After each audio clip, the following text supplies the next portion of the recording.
Hello everybody, hope everybody's doing great, and today we're going to talk about the TV series Bridgerton. If you're a fan of Pride and Prejudice or Jane Eyre or those type of movies or stories, I think you'll love Bridgerton. But just a quick footnote real quick before we get started is, like I said with the Barbarians, never get your history from TV series or movies because they like to exaggerate the truth a little bit and stretch it, and that is the case in this TV series, which we'll hit upon later on in the video. But first, we'll just give a quick review and just quick, what is it about? The Bridgertons is basically about the Bridgerton family, who is who's in high society. And it's basically about these debutantes, these newly women who are coming out to say that they want to be married. And this is about how they go about getting, attracting men to marry them. And I know this is a little bit different from our normal reviews. Usually we handle fantasy and sci-fi. But I figure I'd give this a try because I like historical movies, and this does have a political aspect to it, as not in like for political gain, for power, but for trying to outmaneuver the other young women into getting the man that will be best for their life. So this is basically what Bridgerton is about. It really focuses around two families. You got the Bridgertons, who are like the Joneses, the metaphor of Joneses, and then you got the Flagstaffs, I think, or Flagstaffs, I think is how you pronounce their names. And they're kind of like, they're high society, but it's clear that they are probably the lower, start on their way down off the high society, and they're trying to keep up with the Joneses, trying to keep up with the Bridgertons. And so the story mainly focuses around these two families. And we see that the Bridgertons are basically your perfect family. That's how they're pictured. You got Daphne, who is the one coming out saying she wants to be married. She's beautiful. She's very talented with the piano. She's real spoken. She's graceful on the dance floor. And then with the Flagstaffs, who has three daughters, who's trying to get married. They're less attractive, less talented, and you see that their family's actually going through some hardships. In many ways, they're probably more interesting to me than the actual Bridgertons. Not saying that Daphne's story isn't very interesting, it's very captivating, but the hardships of the story of the Flagstons are more, I think it's more compelling, as you see that they got their father brings in their cousin from the country who is also trying to get married, and then that whole scenario with her and what they have to deal with and trying to get her to get married, and we find that she's prettier than the Flagstaff's daughters, and she's more attractive to the men than her daughters, and it's that their story is more, I don't know, I like it a little bit better. It's like it's more of a fight and more of a struggle than the Bridgertons. A lot of the Bridgertons story conflict is more, I don't know, I want to say internal, but I don't think that's the right word for it. As we see Daphne at the beginning, just a quick summary here, maybe a minor spoiler, is that Daphne is kind of picked out by the queen as being like the catch of the year for men. She puts her as a top debutante, but her brother, who at the beginning is kind of he's kind of a butthole, but a jerk. But her brother kind of ruins it for her, and she kind of drops off the list as he makes it almost impossible for anybody to come to her and to attract her, to come and court her. So that's basically the beginning of the story, but then eventually she meets a man, and they join become a friendship, and it becomes more than just somebody trying to get married. And that's something that this series does very well, is depict that a lot of these marriages are not for love, though there is some of that aspect, but it's mostly for the woman. It's to get a man of high society who can provide for her, give her material needs that she needs, so that she's not, suffering. They really go into the deep part of how women didn't have really much rights, didn't have any property rights, and that you had to have a male to own property, and it gets into that very well. And let's go into the acting. The acting of I don't know the actor's name, but the lady who plays Daphne, and the guy who plays Duke Hastings. Or actually, the casting in general is just brilliant. The acting is excellent. You can really feel that these people are real. I don't think there's a weak actor in the series at all. So you really get entranced and trapped into the show. You really think that you're actually there witnessing these events, which is very good, very great. And I like the political dynamics. Like I said earlier, it plays into this, how each woman is trying to maneuver to get the man that they want. Sometimes it's some backstabbing, sometimes it's letting the rumors float out there about the other one that puts them in a bad light. And yeah, so it's really great. It's very intriguing. And like I said, if you like Pride and Prejudice and Jane Eyre, you'll love this. What else do I want to say before we get into the spoilers? I don't know. I would recommend this, highly recommend this, unless you're somebody who doesn't like a lot of sexuality or nudity. It's not too much of that, really. Like the first 5 minutes, you see some, and then, but for the first 5 episodes, I would say there's none, and then once she's able to attract her man, then you get the whole honeymoon aspect, but there's still, it's nothing like it's now I'm gonna say glorified, but it's not very, when they show it, everybody usually has their clothes on, let's just say that. So, and there's more male nudity than anything, especially when it comes to the backside. So that's basically my review. I think it's really great. You should check it out if you're into those kind of movies. So yeah, I recommend it. So let's get to, now from here on out, we're going to talk spoilers, get into it more detailed, and just talk about, stuff I like, the storylines that I didn't enjoy so much, where I thought they kind of failed. First off, like I said at the beginning of the video, don't look for these kind of movies to be accurate when it comes to history. And one thing I didn't really understand about this is why they kind of did what they did. I guess from what I've read, I understand that in the novel, the original book, all the characters were white, which would make sense because this takes place in England. And so they made the casting direction as to make it more diverse, so you get a lot of black actors in it, which is okay. I think. I mean, personally, this is how I feel. Like if it's in the book, a character is described a certain way in the book. When it comes to the movie, it should be the same way, because when a writer writes a story, when they do the features, the features mean something. Maybe even skin color. Maybe not so much in this one because it all takes place in England.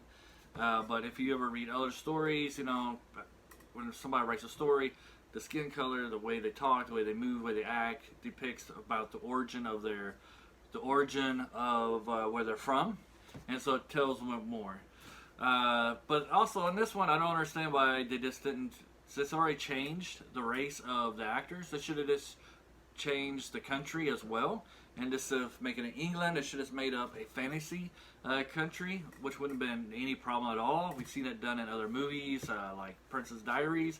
They got a made-up little country kingdom, and this would have been better, because then what they end up doing later on in the show, they end up changing the whole history of England, where they make the queen a black woman, and they have to go for it's like a 5 to 10 minute, probably about more like a 5-minute dialogue about how, because the king married a black woman, and how through love they changed all the society norms, and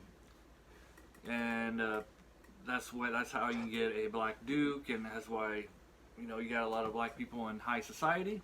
It would have been easier. You wouldn't have to leave that dialogue. It just make up your own kingdom, and then everything would be great, and you wouldn't have to explain why all of a sudden England has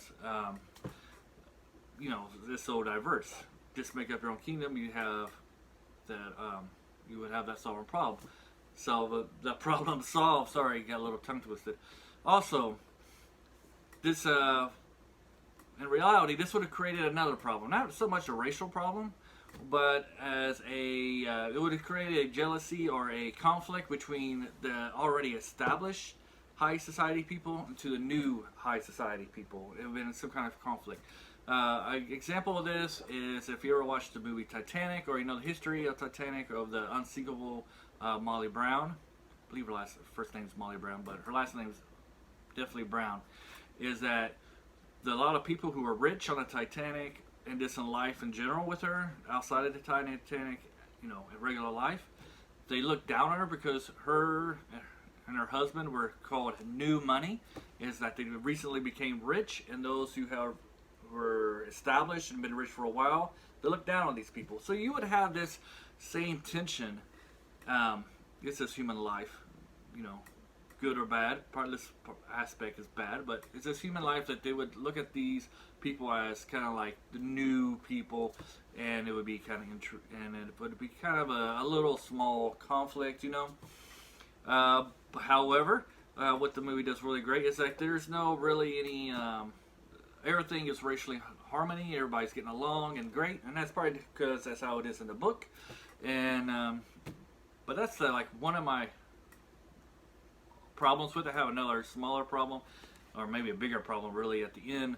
But I really do enjoyed the aspect between Daphne and the Duke Hastings. Who is black in this one. The interracial doesn't really bother me at all. But their chemistry on screen was really great. Their storyline was awesome. I like how they had this deal at the beginning where he would help her attract better suitors for her because of her actions of her brother. She was getting like the bottom of the crop, but he helps her out, and she starts getting the good suitors again, and they form this bond, and then over time, over episodes, you can see them starting to, fall in love, and to the point where they got to be together. I thought that was excellent. Now there is some controversy. I read an article about a supposedly rape scene. I didn't really see it that way at all.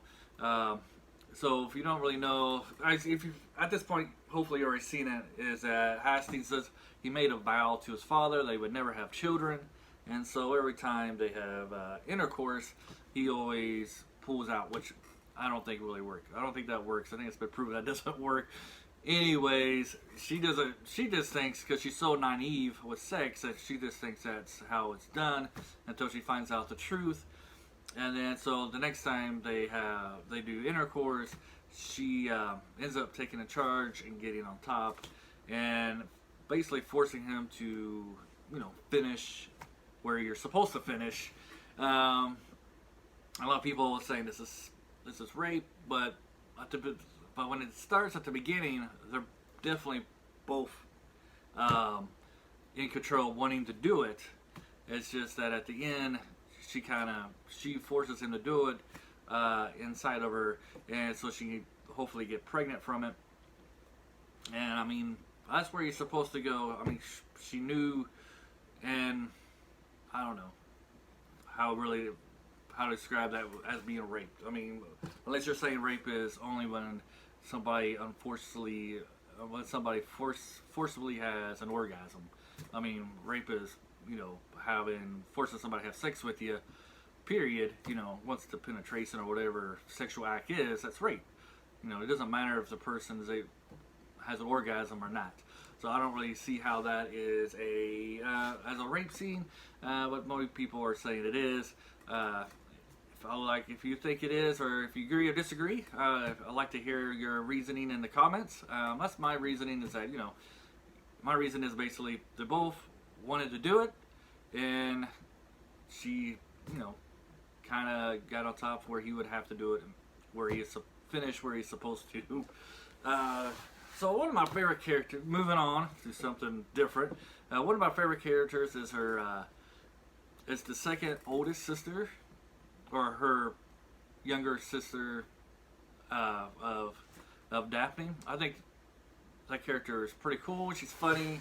she's very, I don't know, she's outgoing, I guess, which, and I don't know, just her mannerisms and the way she speaks, I just thought was fascinating. To me, she kind of steals every scene she's in. If they do a season 2, hopefully it focuses more around her. We're going to be focusing on her, I guess we'll be focusing on her coming out. Sorry, couldn't really think of her coming out to be wanting to be married. So that would be interesting to see. Let's go back to the Flagstaffs. What I found interesting about them is it's clearly that they're in financial trouble. Her husband is a gambler who has lots of debts out, and he's managed to blow through all of their savings to the point where their daughters don't even have a dowry. Hopefully I said that right. And so they're really, no man will want to marry them, because back then, people gave each other dowries. And so he kind of ruined it all. And then at the end, you see that he kind of makes a deal with a boxer who happens to be the Duke's friend, that he loses on purpose, but the loss could really give him more money than if he would win. And so so the boxer, who he's conflicted because it says honored or to provide for his family. So he chose to provide for his family. He acts like he gets knocked out. The guy wins money, so much money back, he gets all the dowry back, and they're basically back in business. They're back up there in high society because he's able to pay off all his debts from it. But he gets killed by the guys that he made a bet with, because they kind of found out what he was doing, and they didn't really like that very much, as you can imagine. So at the end of the season, we see that he has to leave an heir, and since he has no male relative, no sons, he has to leave the heir. He has to leave his property to somebody else, and we never find out who it is. The wife opens up the slip. Who knows who it could be? I'm hoping maybe it's the Bridgertons, because they seem like they're like a family that they're close, but then they have a rift in between there from the beginning to the end, and then Daphne tries to close it up, and then the daughter, her younger sister is friends with the sister of the Flagstaffs. I think Flagstones is a Flintstone. I think that's a Flintstone name. Anyways, so yeah, that'll be interesting. So the series does kind of end off where they could end it, or that could be the last ending. We see at the end that Daphne and her husband has a baby. Kind of looks like the Bridgerton storyline's basically finished. I imagine if they do a second season, they're going to concentrate more on the older brother and probably the second oldest sister. The oldest brother starts off with a jerk, and he has a good storyline as well. I kind of like that one, as he loves an opera singer, but because she's not high society, she's a working girl. That kind of love is forbidden, and he wants to, and by the end of the show, they have to break up. She's just like, you gotta let me go. I gotta move on, because the life that I can't be with you. And so I guess that kind of makes him decide to get married. And also, it's kind of his responsibility. You got to to carry on the family name. He has 3 other brothers. The younger brother is kind of naive, but he's a pretty cool guy. And then the second oldest is he's like an artistic guy, and through him, give to like what they've revealed in society, we get to see like the artistic society, where you got the painters and the poets and how they get together. They don't really have too high of moral standards, I guess. They all meet in the house, smoking, who knows, probably just tobacco, maybe, I don't know, and drinking and just getting along.